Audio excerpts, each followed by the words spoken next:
Magic 107.3. Welcome back on your Easter Sunday.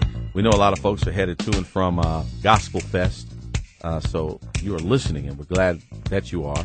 We have some wonderful guests in studio and on the phone with us.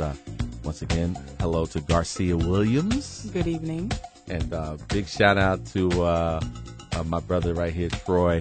Troy, I said it right the first time, and I feel like I'm going to mess it up this time, so say it again for me. Troy Strother. Strother. That's right. Good evening. Good evening, Troy, from that's Parents Anonymous. Kevin L. is in the building.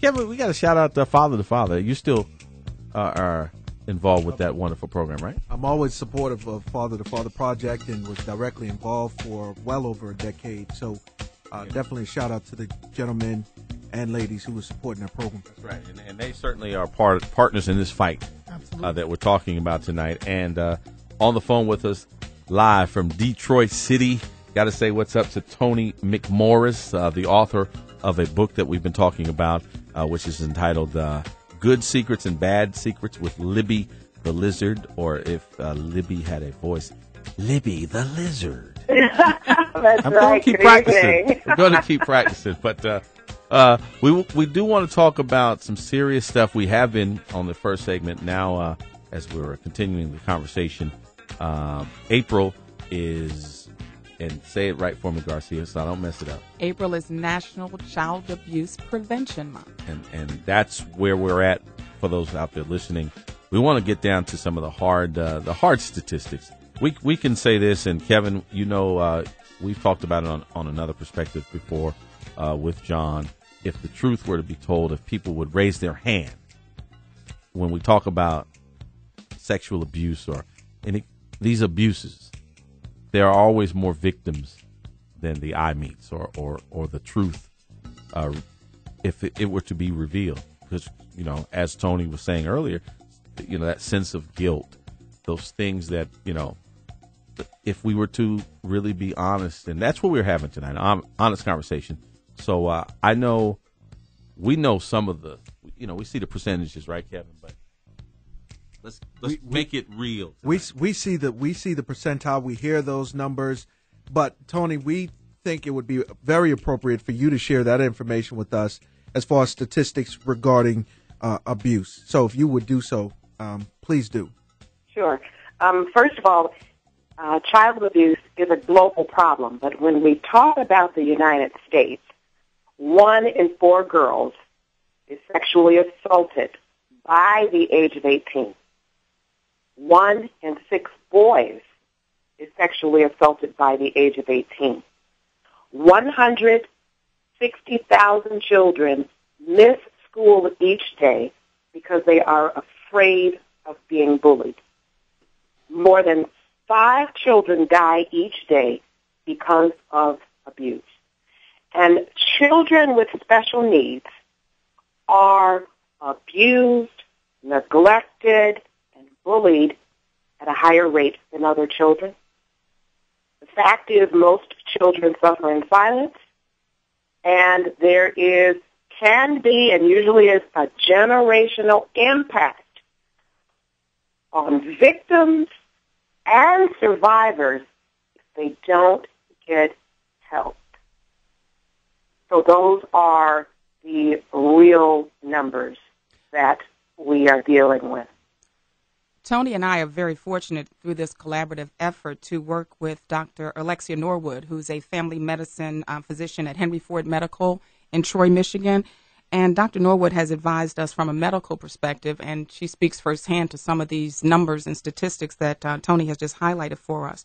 So beyond sexual and physical abuse, you see eating disorders, drug abuse, bullying, and mood disorders that can occasionally lead to suicide. And when we talk about good secrets and bad secrets, helping children to discern between the differences is really the focus of Libby. But bullying seems to be something that's much more prominent in the news that we hear more about in addition to sexual and physical abuse. And in this state, we are also looking at in terms of South Carolina law says neglect, malnutrition, sexual abuse are all what South Carolina recognizes as abuse. Bullying is right up there. and it's going to be in there with this new legislation to say that that's also a type of abuse with bullying. And also, just to give you a note to add to Tony's statistics, South Carolina is 45th in the state as with child abuse and neglect. It's never been above the 42 mark, and so we've always hovered around 43, 44, 45, and that's terrible for a state to be so in those numbers. As it was growing up, we always thank God for Mississippi, but South Carolina certainly is not doing well in that arena, and we have to continue to strengthen families, as Tony talked about. If we strengthen those families, those ills, those isms, and those fears would be diminished. We have to strengthen those families to, I believe, that we can eradicate abuse completely, which is an epidemic. Now, Troy, you talked about, and you're obviously, for anybody who did not hear the first segment, Troy's from Parents Anonymous, and you talked a little bit about the political implications, but maybe you can tell us a little bit from the inside how the politicians of the state are viewing child abuse in the many forms. I heard you talk about bullying, and we know that bullying's been in the news recently with the movie coming out and the ratings and things like that, but maybe you can tell us a little bit more insight from the political perspective for us here. Well, the South Carolina Children's Law Center has really put pressure on our legislators to, and they will be voting on and coming up with legislation that all people are self-reporters and mandatory reporters. It was at a time, and it still is at a time, that just teachers and social workers, guidance counselors are self-reported, but now all adults, all people that are in contact with children will be mandatory reporters. So that means parents also will be mandatory reporters. And for those out there listening, elaborate on what that is exactly, because some people are like, what does he mean? What does that? Well, a mandatory reporter is that we don't have to have evidence that a child has been abused. If a child tells a teacher, I am being abused, and physical abuse and sexual abuse, it's all that I'm being abused. It's up to that adult, that teacher, to report that information to the authorities. They're not to judge. They're not to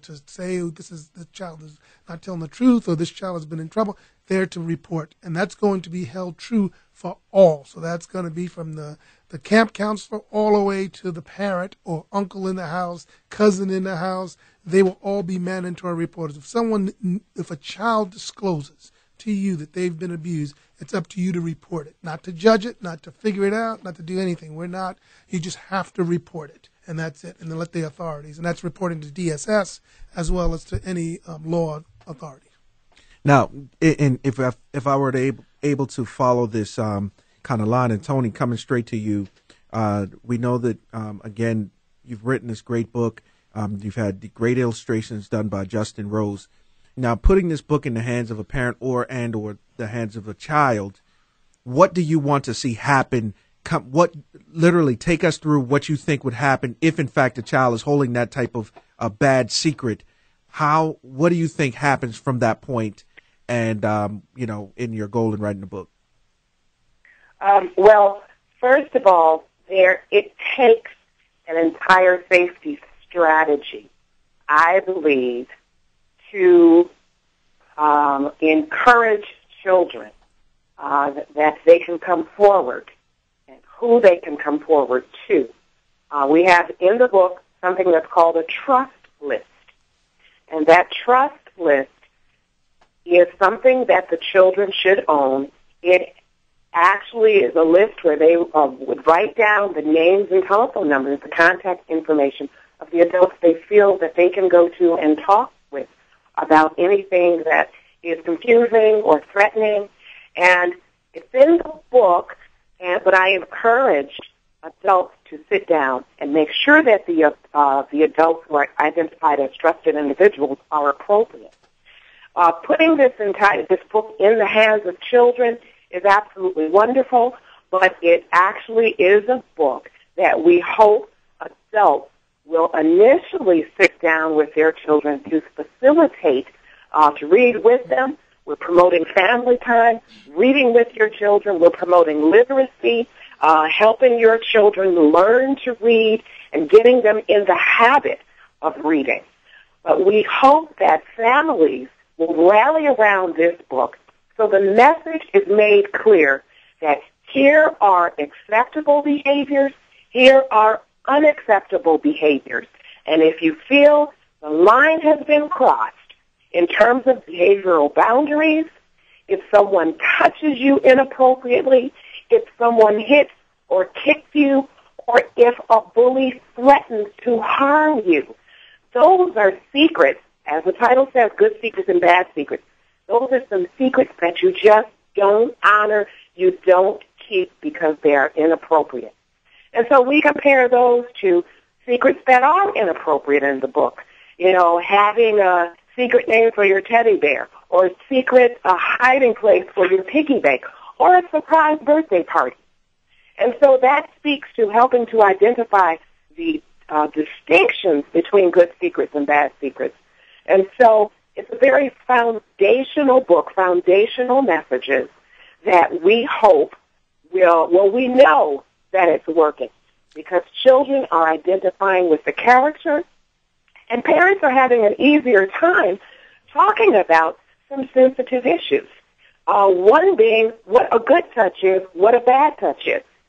You know, a lot of parents are very shy about talking to their children, as Dr. Alexia Norwood says, about the human body. We want to give nice little cute, innocent names to our genitals. That can be confusing to a child who is threatened by someone or who's been approached or touched inappropriately. Oh, yeah. We need to say what it is. And I don't want the FCC to get on you, so I will just... No, we're all good. Troy wants to jump in. Go ahead. I just wanted to say that we believe at Parents Anonymous that the book is empowering for both. It's empowering for children, and it's also empowering for adults. And the reason that is that we believe, and what we've seen so far in some of our rural communities, as well as when Ms. Garcia came and read the book to the children, is that the parents were also having self-realization and being able to say, you know, wow, when I was younger, that wasn't the correct. So we believe it's empowering for both, just as empowering for children as it is going to be for adults. Just wanted to throw that out there.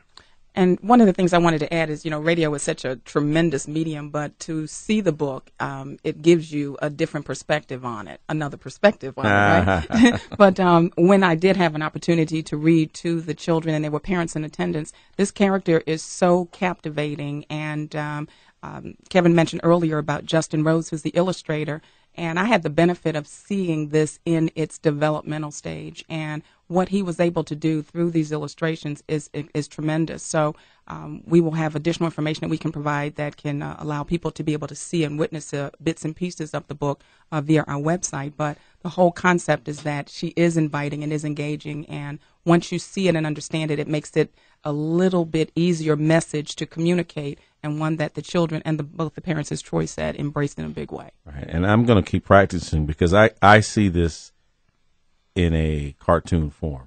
I mean, I see it. That's right. I see it. I'm going to keep practicing. And, you know, we're talking about some protocol here with how the information can be put out there, because to an innocent child, to a young person who doesn't know, you know, we're here, the parent, the guardian, the adult, to show the way, to teach, to give the boundaries. So when they're violated, I can only imagine the frustration that's in the mind of a young person, that they don't know the lines, but they know that this is not right. Yes. Yeah. So once again, in the corporate structure, we get the videotape and the presentation that we have to check off every year that make sure we're in order. And I'm sure in the school system, I'm sure everybody listening, those things are happening, but it doesn't happen with our young people. So to have a book like this is actually wonderful, because it allows them to frame up good secrets, bad secrets, the good things, the bad things, and know the difference, and eliminate the confusion that can linger, as we know, a lifetime in a lot of people. And another thing that is really important, we know by the recent allegations in the news, it's important that we sit down with teachers, with coaches, with anyone who has responsibility for children to make sure that we are all on the same page.